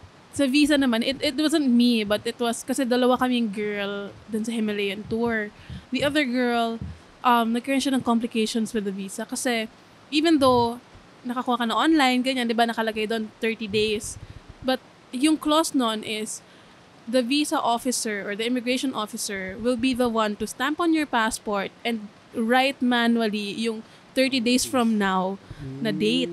The complication was, kasi syempre hindi mo natitignan yun once pagkatapos mo ng immigration, di ba? You wouldn't have to think about it. Pero kasi once we arrived in Himalayas, kinukuha na nung tour guide yung passports namin just for paperwork. And then na-notice namin na, oh no, the visa officer only gave her 4 days sa visa. Literal from the day na sa airport, 4 days lang yung binigay and they weren't, kahit anong explain namin. Exactly. So, kahit anong explain namin dun sa local authorities, ganyan, hindi nila tinatanggap yung hindi nila pinapayagan si girl na sumama sa amin sa tour essentially. So, kami, we tried before we left her essentially. Kasi yun yung what we had to do eh. We had to leave her. Yeah, so we had to leave her in the hotel. Kasi if we don't go, lahat kami hindi makakapunta sa tour and there was an itinerary. So, before we left her essentially, we tried to extend the visa online. Apply for an extension. Pero that had to take a few days also to approve. Pero what happened na lang was, we went ahead, on our route. Tapos, once she got approved a few days later, humabol na lang siya.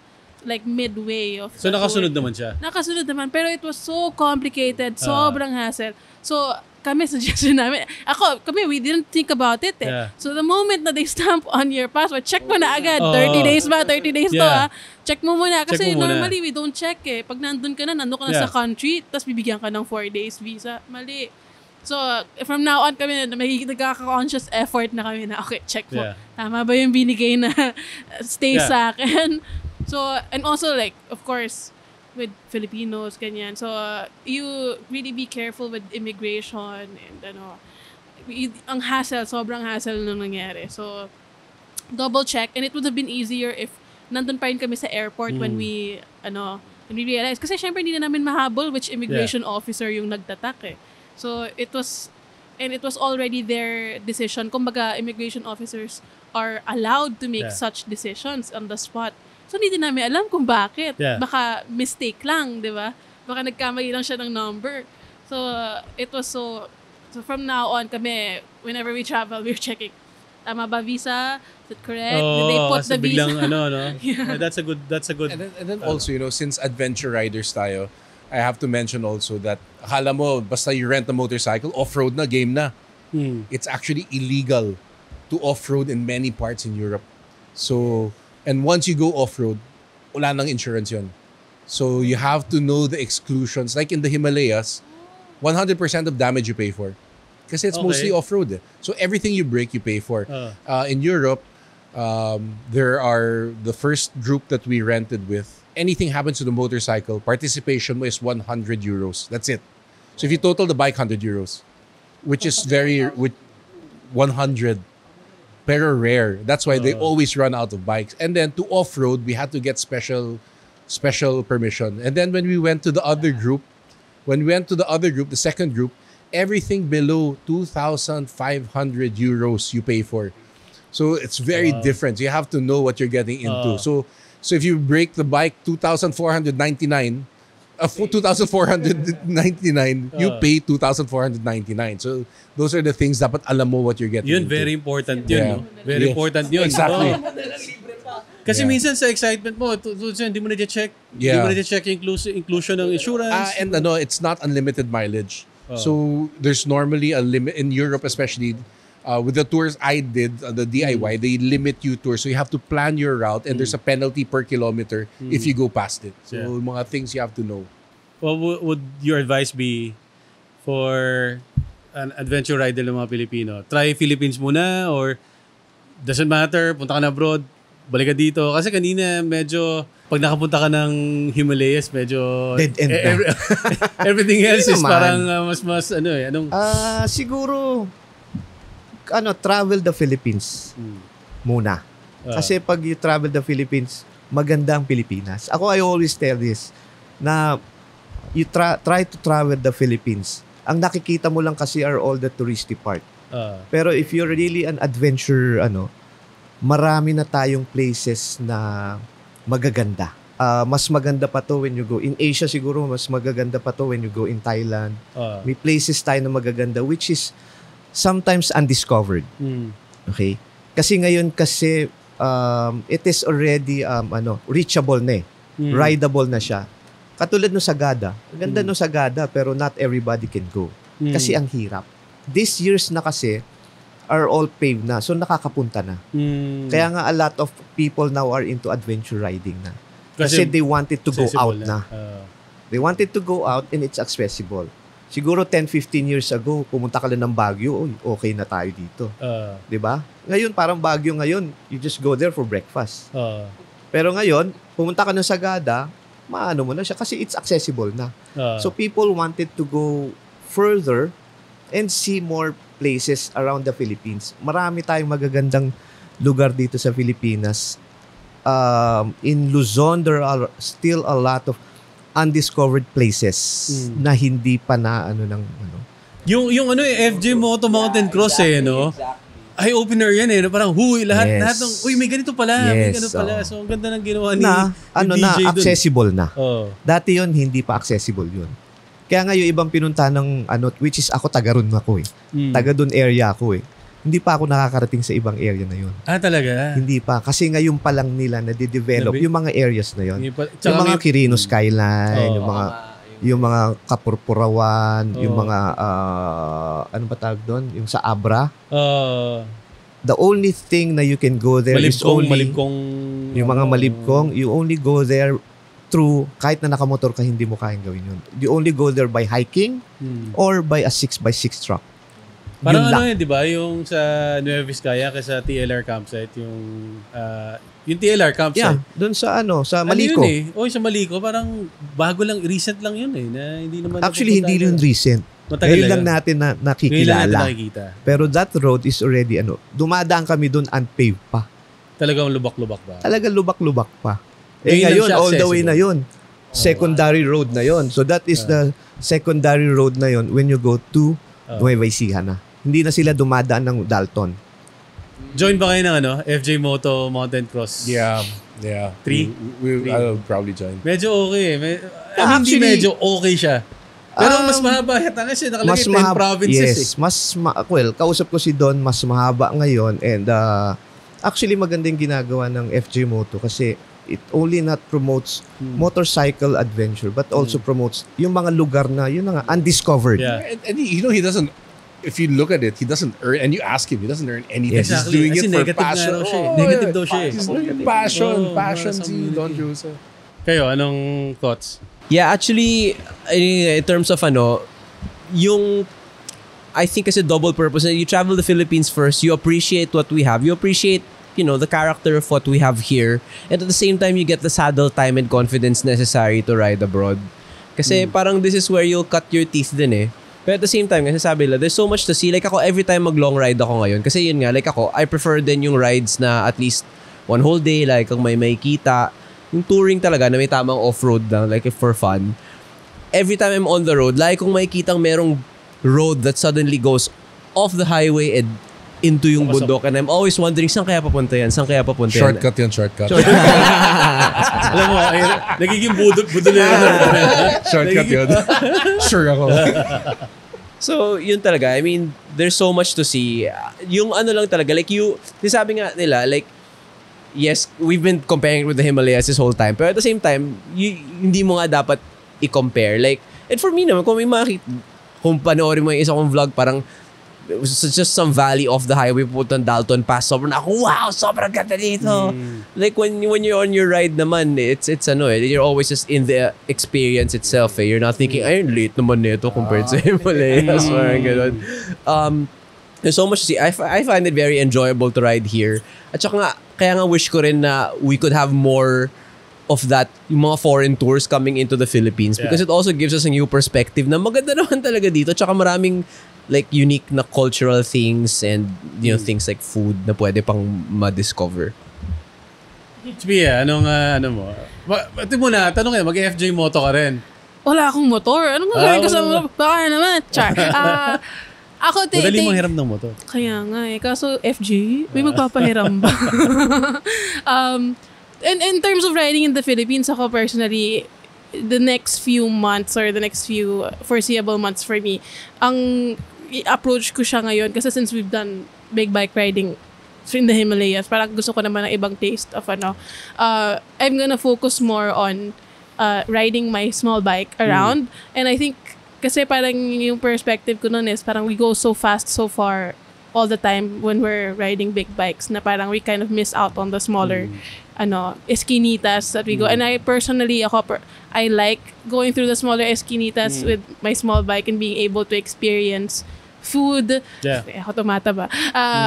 Food, mga people. I like meeting people and like experiencing the different cultures per barangay, per ganito. And that's gonna be what riding for me looks like the next few months. Hopefully, like habang wala pa akong big bike for now.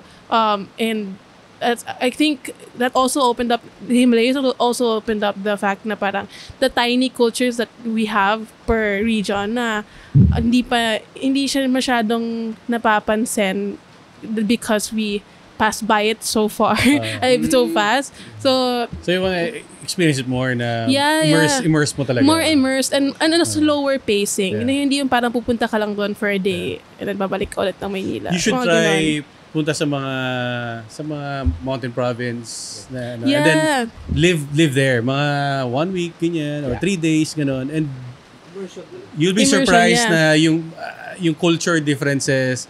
Even the food is so different than sa so a lot of people nga when you go to mountain province, mas magaling pa sila mag-English kaysa mag-Tagalog. Yeah. Yes. I'm not sure if you've seen yung one of my reel na parang so kumain kami galing kami ng Tinok, pababa kami ng Ifugao, Kiangan Road. So we stopped by parang karinderya na parang puro Ifugao food. And then yung kausap ko, yung babae, English siya. Proper English siya. Hindi English Taglish yun. Very interesting yung Ikaw, Mark, I'm feeling guilty now because I don't think Coach Toto. I'm feeling guilt. I've ridden more.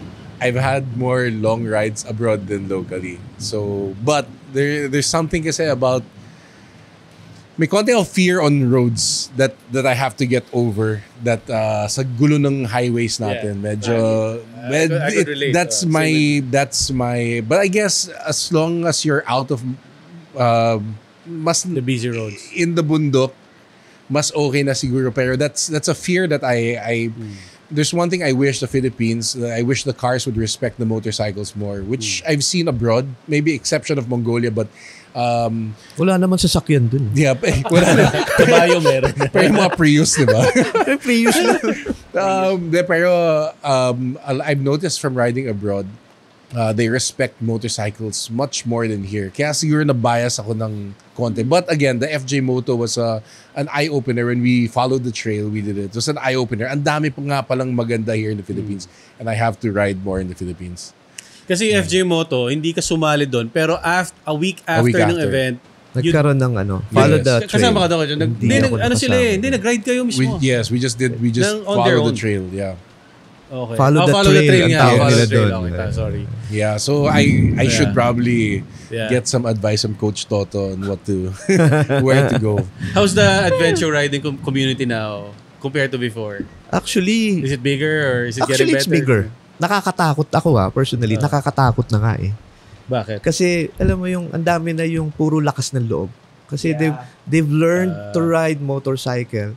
Na parang if they go adventure riding, hindi naman pero parang hindi nila alam what they're getting into. Lalo na pag nasa bundok na sila. Pag nasiraan sila doon, anong gagawin nila? Or not only okay na yun pag nasiraan sila. What happens if you get to an accident? 'Di ba? Meron doon yung punta tayo dito, suot tayo ng suot. Yeah. Ang mga bikes natin ngayon are big and heavy. Pag nadaganan ka nun, that's it. Stapin ka. Ang hirap. So, marami na ngayon, may nang mga nagsusolo pa na, na dinadaan sa lakas ng loob. It's not because I'm against it, pero minsan kasi, it's also, you have to think of your safety also. Karamihan kasi sa atin ngayon, marami yung tawag namin doon yung pandemic rider. So ngayon, magaling na ako na I can ride anywhere. I can go kahit na solo ako. Pero they're not thinking of their safety. Doon ako natatakot sa na yon. Parang kasi riding a motorcycle also takes you experience in saddle time. Yeah. So, nakakatuwa kasi there are a lot of people enjoy riding. A lot of people now can travel. A lot of people can now see different places and destination, which are good. Kasi yung mga riders, sabihin ko nga, dati ako lang nagsasabi nun, mas marami pa ako napuntahan na nakamotor ako kaysa nakakotse. Yeah. Ngayon, iba na eh. Iba na. Marami na rin pumupunta nun nakamotor kaysa nakakotse. It's because of the accessibility. So anong dapat na path ng like if you want to get into adventure riding, what's the best path to take? For me, siguro, the best path is try to ride more and yung skills mo. And then you build up. So, since I just started. I did all the training I had access to. And then once I went into adventure bike, I got Coach Toto, and then Coach Toto's been my coach, really teaching me on-road, off-road.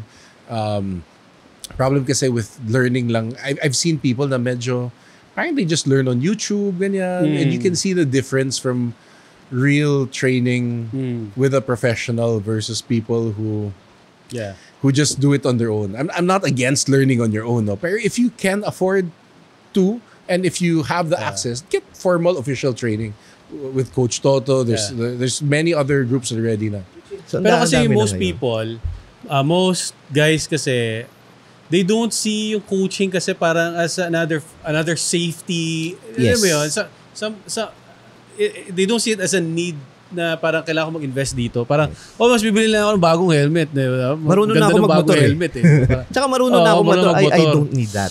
So yun nga yung mga there are still people pero mas marami na ngayon yung mga riders na they believe in enrolling to schools rather than yung nagmumotor na ako, I don't need that. So at least it's getting on open na it's getting acceptable. Yeah. Na nanonormalize na siya. Hindi, dami naman YouTube yan eh. YouTube lang ako. Diba? May YouTube Academy naman dyan. So yun yung ginagawa. Aaron, yun yung path ninyo? Anong naging path ninyo? So actually, maganda kami tanongin ni Pia kasi sobrang magkaiba yung path namin to motorcycling. Okay. Pero like for example ako, pandemic rider din ako. Pero I guess yung realization ko from my own, so ako formal training talaga yung dinaanan ko. And also from like riding with other people, lalo yung mga pinakamalalakas mag-ride, halos lahat ng nakasama ko na malakas and confident and masarap kasama mag-ride off-road, nagsimula sila on a smaller bike na may foot peg. Meaning, hindi scooter. Kasi iba rin kasi yung scooter wala siyang foot peg, yung bike control hindi mo pero like, diba, the guys who learn yung mga dual sport or kahit mga TMX na malakas mag-ride, parang yun si Amor, diba, naka TMX Scrambler yun, pero sobrang lakas mag-ride. Tsaka may kasama kami sa Himalayas din na ang wala siyang big bike sa States. Naka lang din siya. Naka parang Beta 300 ata, RR. So like you see these iba sila mag-ride. Like yung bike control confidence nila comes from mastering a smaller bike. Nice. I have the most, I guess, unconventional for a woman, I guess. Kasi when I started riding since I was 9-10, my mom taught me how to ride in the province pa. So we had an underbone, we had a semi-automatic. So may pegs siya and all that. And I've been riding my entire life. In college, every day, ganon. Like, pasok sa school, yeah. So, I only gotten into big bikes, per se, when we got together. When I told him na, kailangan mo na ding mag-ride. Kasi siya yung can afford niyang bumili ng big bike. So, my riding, the only reason why I think helped my riding significantly in terms of off-roading is I worked for an outdoor adventure company for a while. And I rode ATVs, 4x4. Yeah. So, I was always on trail. Nasa trail kami. Exposed ka. Exposed ako. So, I was riding a lot of off-road dirt bikes. We had dirt bikes. We had 4x4. Yeah. So, parang dun na ako medyo na exposed. But I didn't have necessarily formal training. So, I'm not the best person to ask about. So, kayo magti-train ka na kay Coach Toto. Coach Toto, baka naman. Si Mark, iba yung tanong ko eh. Galing ka ng 4x4 na off-road. Bakit, why did you enter adventure riding ng two-wheel and bakit? Siguro I got bored na with before, so I was 4x4 first. What I brought from the 4x4 to my riding is that I always bring an expert with me. So if we're going into, like you've been with me to Nakar, before we go to Nakar, I find a local guide, local expert, and magti-timbre na ako, we'll be going, and we have local knowledge of where we go. So even when I travel out of Metro Manila like that, I try to find a good contact, and natutunan ko yun from off-roading kasi I've seen bad things happen in the mountains. Na kung wala akong kasamang marunong, hindi ko alam anong gagawin ko. With all my years of experience, there will still be a situation na magtitinginan lang kayo, anong gagawin natin ngayon? Yeah. Or like a car flipping in the middle of a river. Tapos yung babae naka-seatbelt, di matanggal. Underwater 2 minutes. Nangyari na sa amin yun. Sa bundok, going to Nakar, may car kami tumaob. On a ravine, hawak lang puno. How do you get that out? Diba? With experts, boom, 12 minutes, we're out.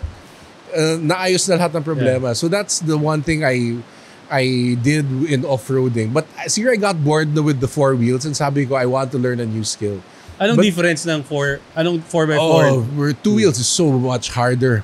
Talaga. It takes so much more training and so much more investment in time. And from before motorcycles, I was racing cars naman. So a lot of people, since they know nag-race ako, they're like, what should I do? I think I need a new turbo para bumilis. I need a new suspension. Gastos. I'm like, before you do anything to your car, invest muna in training. Yun lang. It works with 4x4s, it works with cars, and it works with 2 wheels. So, bago ka gumasos ng upgrade ng suspension, i-max out mo muna yung stock suspension yan before you, so invest in. So, that's applicable for all motorsports, I think. So, invest muna in yourself in training. Parang, I don't see why people can't invest X amount of money on themselves but are willing to spend 5 times more on a new suspension or a new mag wheels. Na hindi naman nila alam kung ano yung where they upgrading from and why they're doing it. But again, always have local knowledge, local expert, and invest in training. All right. I think we've been talking for over an hour now. Final thoughts. Anong something that you'd like to share to whoever's watching this? Siguro ako, try to explore, lalo na sa mga adventure bike, not only adventure bikes, but all in the riding community. Try to explore, whether you are on road, when you're off-road, try to explore the places and the destinations. Do your homework and enjoy the destinations that you would go. Whatever it is, if it is you're out in the Himalayan, you're in South Africa, you're in Europe, you're in Asia, try to enjoy the place and try to immerse. Yung mga local culture nila, Yun naman ang importante dun eh. That's why we are traveling. That's why we are riding our motorcycles. To meet other people, to meet other culture, to see different places and enjoy it. Go ahead, Aaron. So ikaw. Yeah, to second that, no, I mean, ako kasi learning to ride a motorcycle has really transformed my experience of travel. Kasi even dati when I started really touring in a car, like, grabe na yung naging curiosity ko na talagang may epiphany moment ako na wow, there's so much to see pala like sa Pilipinas. And being on a motorcycle amplifies that more. Kasi number one, mas marami kang mapupuntahan, mas marami kang sulok na masusuotan. Yeah. And number two, yung direct experience mo of being in the environment, iba talaga. Like, you go to the same place. Na-experience ko na yun eh. Nakapunta akong nagtipunan Quirino in a car, then bumalik ako in a motorcycle. Ibang-iba. Iba yung experience mo ng scale of a place. So, grabe talaga yung nagagawa ng doing it in a motorcycle. And in terms of riding abroad nga, like, the experience is so intense na all of this like life-changing stuff, it really happens. Hindi siya cheesy or masyadong hype. I mean, gusto ko nga aminin na because so many people, relatively speaking, would post about yung Himalayas before I did it. May part of me thinking nga na baka overhyped nga siya. Pero hindi talaga. It's something that's like really worth it to do, like to ride in these places nga, whether yung nga it's in like the Dolomites or it's in the Himalayas, whether it's in Mongolia. It's really worth it. Invest in your skills and then invest in the trip. Grabe, like you won't regret it. Nice. Ako Pia, naman, huwag mo gadalan ng ziplock. Sorry? I know. So, I mean, I'll relate it more like as a woman in the industry, as a lady rider. Babae ba? I'm just huge. I mean, like, I have a disadvantage na I'm really tall. Pero, like, if you think about it, like, we as women, we're as capable and even more, we have the capacity to think about safety as a priority than men eh. I don't know a woman na I've met recently, the lady rider got into riding, na did not start with training, a lot of training and a lot of commitment to safety gear, ganyan. And so, like, riding abroad, I think that's something that a lot of us women should start doing also. And we shouldn't let all these boys have all the fun, Yeah. you know. And also, you know, it's a different experience. Girl power. Yes, it's also a different experience because we're doing it together. Ang saya, masaya siya if you do it. If you're a couple, you're married or whatever, it's so fun to be able to enjoy the same thing and be able to experience this like epiphany at the same time as your partner. And so, not that you need to be married or anything. As a woman, you also have to have these kinds of experiences in your life. Of course, it's dangerous. It's gonna be dangerous. Pero danger comes with with that capacity to think about yourself with the safety, diba? So, and we've also talked about this recently. But I don't know a lady rider recently na laging na-accident. We don't find it in the news na, uy, may lady rider na ganyan. Diba? Because we're generally safe as people. And I think we're more capable than we think of. So, women should start doing this. It's fun. We just feel like we're fragile beings, but we can do this. It's a different type of experience for us, and yeah, let's not let all the men have the fun. So, ang cool siguro maging parents itong dalawa na to. Pag may anak na to, no?